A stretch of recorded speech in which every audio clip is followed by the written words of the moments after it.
mana titik tidak masuk akalnya? Di mana titik tidak masuk akalnya? Di mana titik tidak masuk akalnya? Awas ada mobil!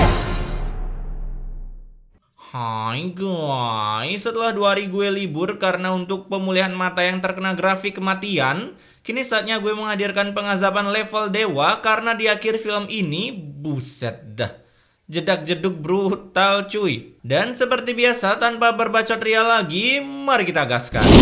Diceritakan beberapa tahun sebelum terjadinya efek jedak-jeduk mengenai pemain utama kita, ya ini dia orangnya, namanya Rudy bersama, buset, Rick Riting. Udah selesai berkomedi ria kah? Di sana Rudy pun bekerja sebagai penagih utang dagangan dengan kearifan lokalnya, asik, mantap. Sampai para minion yang belum ada uang, Rudy pun dengan barbarnya mengancam mereka akan menempeleng kepala mereka dengan gas LPG 3 kilo jika sore ini belum bayar. Nah, di sisi lain ada calon istri Rudy bernama Intan yang kali itu disamperin oleh manusia berbatang yang cintanya ditolak. Kamu yakin mau nikah sama...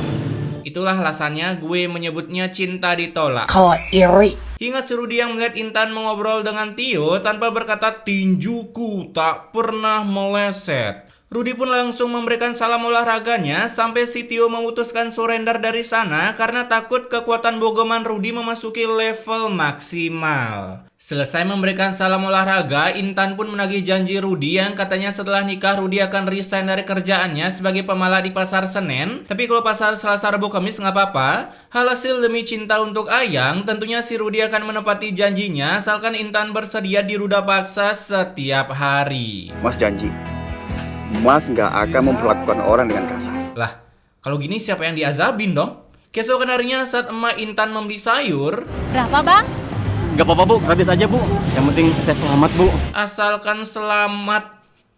Ngeri juga ya pengaruh si Rudy. Andai punya abang kayak gini, auto gratis top up ML di Alfamaret. Dan karena dikasih gratis, cangkem entitas terkuat di bumi ini pun langsung ngebacot dengan lirikan matanya yang tajam setajam hukum di negeri ini yang tajam ke bawah tumpul ke atas, cuaks. Sampai maknya pun memutuskan tak jadi membeli sayur. Ya, kena mental. Sesampainya di rumah, emaknya pun langsung merekomendasikan anaknya untuk membatalkan pernikahannya dengan Rudy. Namun Intan yang kebelet sakne, ia pun menjawab, Hati aku tuh udah bulat bu. baru tahu gue hati bisa berubah bentuk ya.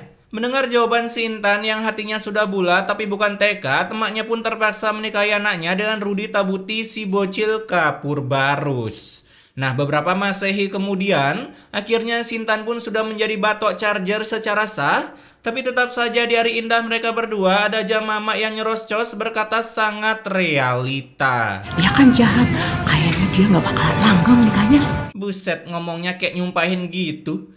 Yang gini-gini kok dikasih masuk sama PP ya? Malam harinya mulailah mereka mengunboxing amplop dari hasil nikahan yang isinya seperti amplop kalian ketika datang ke undangan teman. Sadis bener 2000.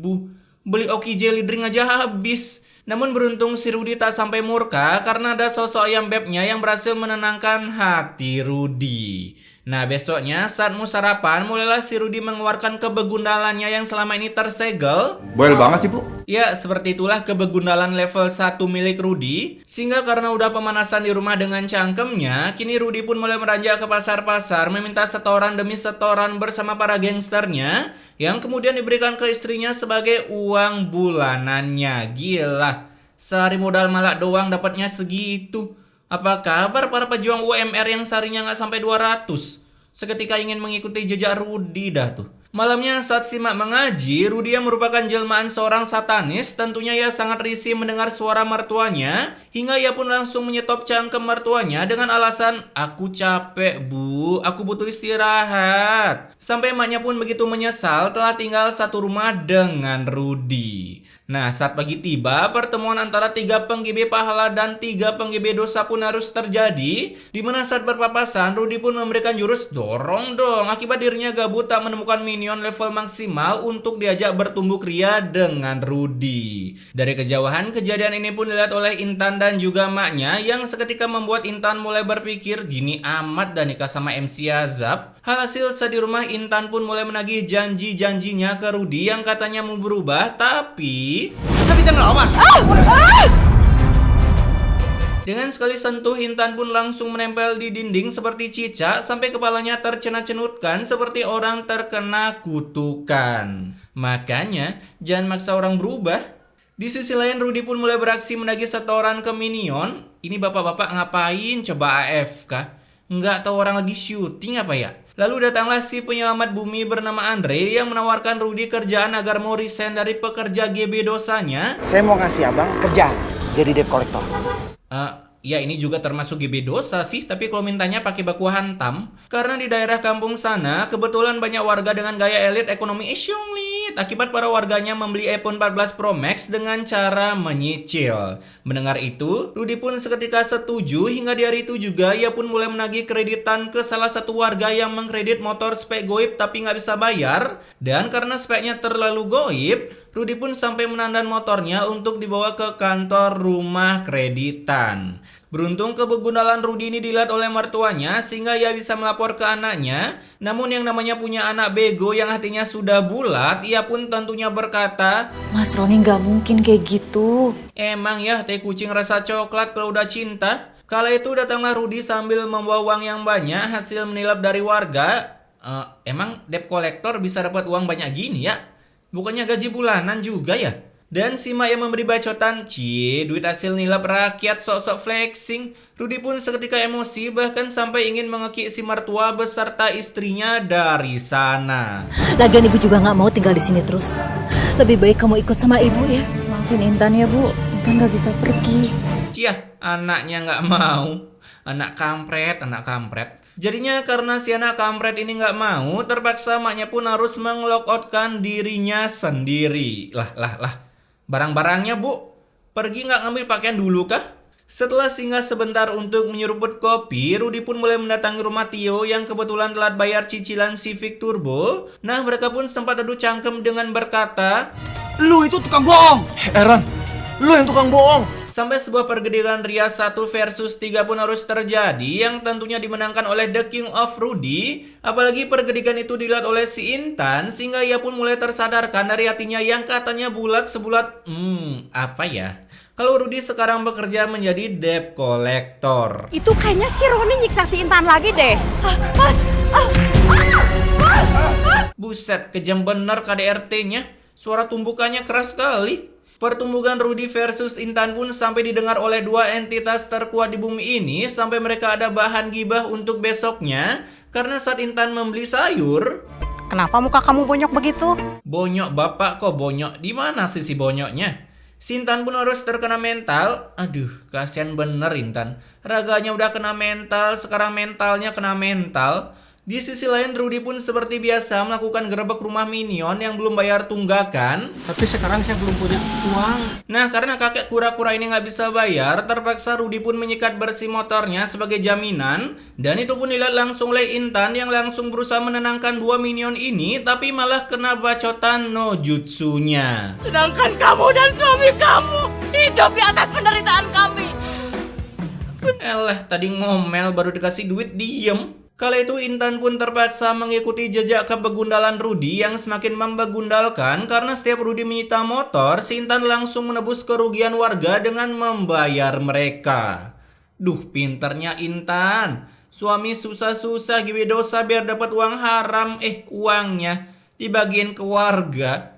Berbagi keharaman itu indah ya. Akibat istri yang membagongkan itu membuat Rudy pun kena marah oleh bosnya karena para warga sudah punya cuan untuk menebus tunggakannya. Yang tentunya otak Rudy seketika berpikir, ini rakyat ekonomi sulit dapat uang dari mana ya? Nggak mungkin kan rakyat nilap uang rakyat kecuali ganti outfit itu beda lagi. Dan benar saja, saat pulang pertanyaan di otak Rudy pun langsung terjawab setelah melihat istrinya sedang bagi-bagi giveaway kepada warga. Hingga sesampai di rumah terjadilah perang adu cangkem antara Rudy dan Intan yang tentunya dimenangkan oleh Rudy karena mengancam tak akan mengecasnya selama 1 tahun jika masih memiliki sifat counter kebegundalan. Jadinya akibat terkena ancaman yang sangat ditakuti Intan, malamnya ia pun hanya bisa berdoa agar film ini cepat selesai karena sudah tak kuat menjadi wanita selalu salah yang sangat bertolak belakang dengan jati diri seorang woman yang selalu berada di jalan kebenaran. Keesokan harinya saat membeli sayur, tiba-tiba kepala Intan pun terkena kutukan sampai membuatnya tershutdownkan. Alhasil mau tak mau Tio pun terpaksa membawanya ke klinik yang kebetulan juga dari Ginting di sana ngespon begitu saja. Bisa sakit juga lu bang. Melihat Tio bersama Intan, seketika anak buahnya pun langsung melapor ke Rudy yang saat itu sedang memalak. Bener gak punya uang? Ini apa? Ini apa? Uang. Polos bener. Alhasil mendengar curhatan dari anak buahnya, saat Tio dan Intan datang dari rumah sakit, Rudy pun langsung dengan amarah yang mengharam butakan melayangkan tinjunya ke Tio karena mengira Tio habis mengwik-wikan diri bersama Intan. Namun Intan yang mengira, kasih tahu aja hamil pasti emosinya Rudy langsung reda. Taunya kagak.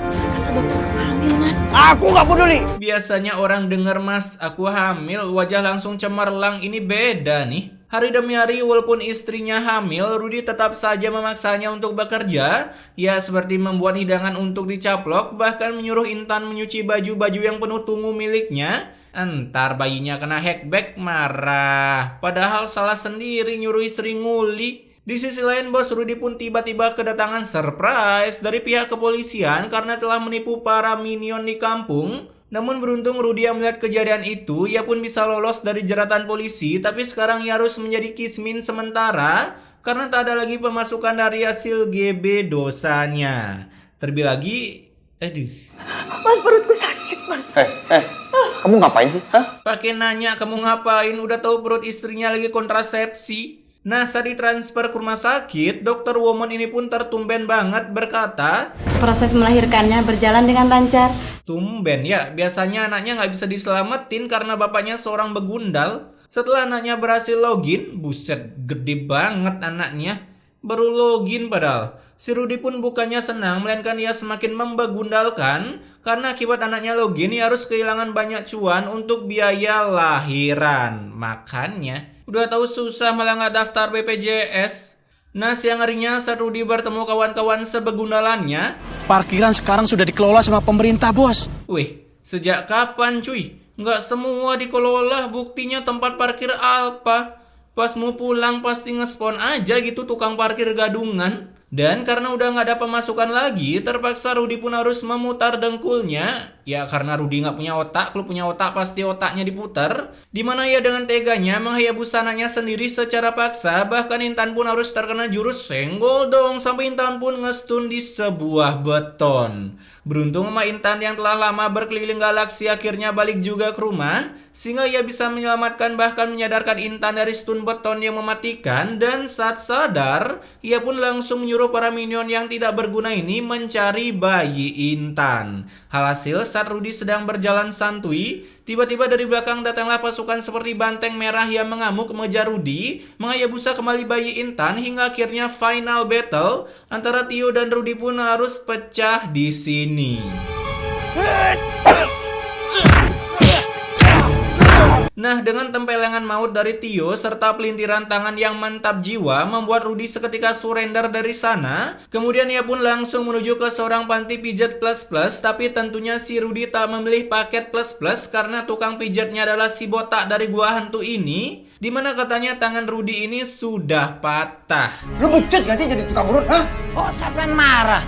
Dikasih tahu malah marah, sehingga tangan Rudy pun tak bisa diperbaiki oleh bapak ini. Kala itu ia pun mencoba bersembunyi di salah satu rumah tak berpenghuni, dan saat di dalam, mata Rudy pun seperti terkena genjutsu karena semua yang ia lihat tiba-tiba memburikan. Apalagi dengan sisa-sisa mananya yang habis baku gedik dengan Tio, Rudy pun terpaksa meng-shutdownkan dirinya di sana. Nah, saat terbangun ia pun kaget karena tangannya udah sembuh plus sudah bersantui ria di atas kasur. Hingga Rudy yang mengira ini adalah mimpi, ia pun mencoba memanggil Intan dan sesuatu yang penuh akan efek-efek pun langsung terjadi.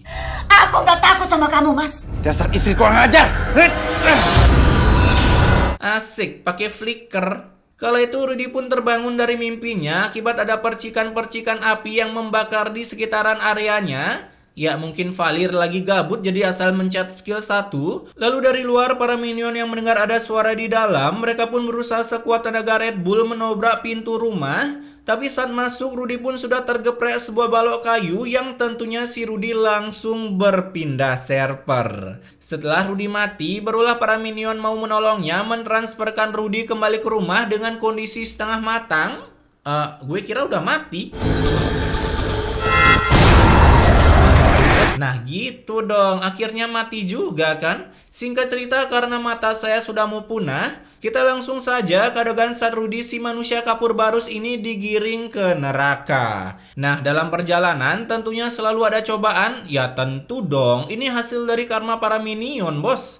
Jadi yang kena azab bukan Rudy, dimana tiba-tiba ada petir menyambar dan juga kabut setebal polusi di Jakarta yang menghambat perjalanan mereka. Bahkan Dream yang dibawa Johnson pun tiba-tiba terjatuh berguling-guling seperti babi guling hingga akhirnya menabrak keranda Rudy sampai membuatnya tergelebuk ke sebuah jurang. Ketika mereka hendak mengambil keranda Rudy di jurang, lagi-lagi muncullah sebuah efek yang tentunya mengagetkan saya.